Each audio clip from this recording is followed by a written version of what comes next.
मैं नानी घाट हूँ, सदियों से चुपचाप खड़ा इस पहाड़ी दर्रे का संरक्षक। मैं केवल पत्थर नहीं, एक इतिहास का गवाह हूँ। इन चट्टानों पर खुदी कहानियां सिर्फ किसी की यादें नहीं है, ये उन महान हस्तियों के हस्ताक्षर है जिन्होंने समय को चुनौती दी। इनमें सबसे विशेष है रानी नागनिका, एक ऐसी रानी जो मात्र एक शासिका नहीं बल्कि एक कालजयी योद्धा और नेतृत्व का प्रतीक थी।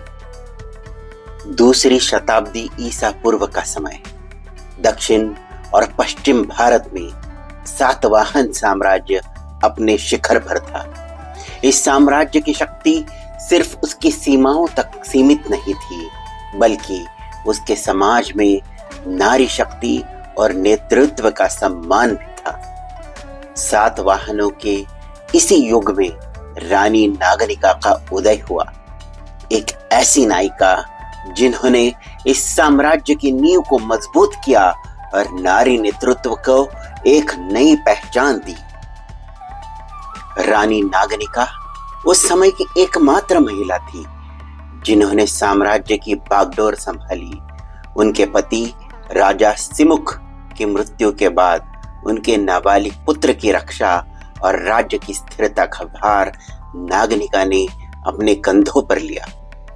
उन्होंने न केवल शासन का जिम्मा उठाया, बल्कि वैदिक संस्कारों का पालन करते हुए साम्राज्य को आस्था की नई ऊंचाइयों तक पहुंचाया। उनका व्यक्तित्व एक अनोखा संगम था, शक्ति और आस्था का, कर्तव्य और ममता का। उनके नेतृत्व में सातवाहन साम्राज्य ने न केवल अपनी सैन्य शक्ति को सुदृढ़ किया, बल्कि सांस्कृतिक और धार्मिक जागरूकता को भी फैलाया। नानी घाट की इन दीवारों पर जो शब्द खुदे हैं, वो रानी नागनिका के व्यक्तित्व की अमरता को दर्शाते हैं।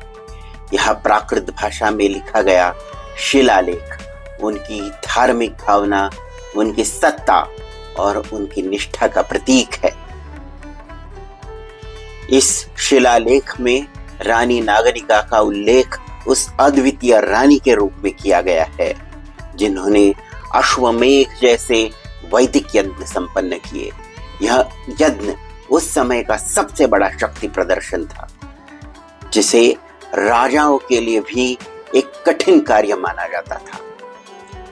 इस यज्ञ को कर रानी ने यह दर्शाया कि एक महिला के साहस और नेतृत्व को कमतर नहीं आंका जा सकता। रानी नागनिका के शासन में केवल सत्ता की महत्ता नहीं थी, बल्कि सांस्कृतिक और आध्यात्मिक चेतना को भी पंख दिए गए। उन्होंने अपने शासन काल में वैदिक धर्म को न केवल अपनाया, बल्कि उसे पूरे साम्राज्य में प्रोत्साहित किया।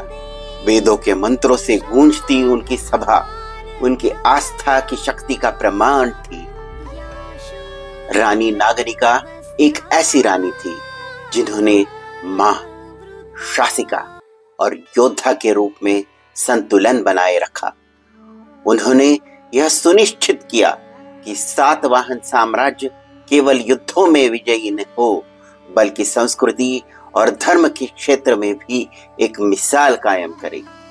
नानी घाट की यह शिला केवल एक इतिहास की कथा नहीं, बल्कि उस दौर का एक प्रमाण है जब महिलाओं को साम्राज्य की आधारशिला माना जाता था।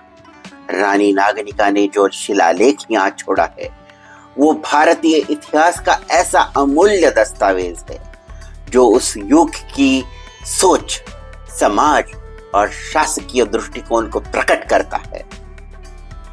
वो पहली महिला थी जिन्होंने शिला पर अपना नाम और अपने कर्म अंकित किए। उनके शिलालेख में उनके जीवन के आदर्श, उनकी कर्तव्य परायणता और उनके धार्मिक आस्था के उच्चतम मानदंड दिखाए हैं। वो एक ऐसी रानी थी जिन्होंने भारत में महिला नेतृत्व का गौरव स्थापित किया। रानी नागनिका की यादें यहाँ पत्थरों में बसती है। ये पत्थर उनके साहस, उनकी आस्था और उनके कर्तव्य की गाथा गाते हैं। और हर गुजरती पीढ़ी उनकी कहानी सुनती है, उन्हें सदा के लिए अमर बनाती है, क्योंकि उनका नाम मिटने वाला नहीं। वो पहली रानी थी जिन्होंने इस धरती को अपने कर्मों से सींचा। और शायद यही बात है कि इस महाराष्ट्र की धरती पर और एक रानी बनी, जो रानी नागनिका जैसी थी, जिजाऊ माता, जो छत्रपति शिवाजी महाराज की माता थी। इस महाराष्ट्र की भूमि को शत शत वंदन। इतिहास की इस अनोखी झलक को पसंद करते हैं? इस यात्रा में हमारे साथ जुड़े और हमारे चैनल को सब्सक्राइब करें। ऐसी और भी कहानियां आपके लिए तैयार है।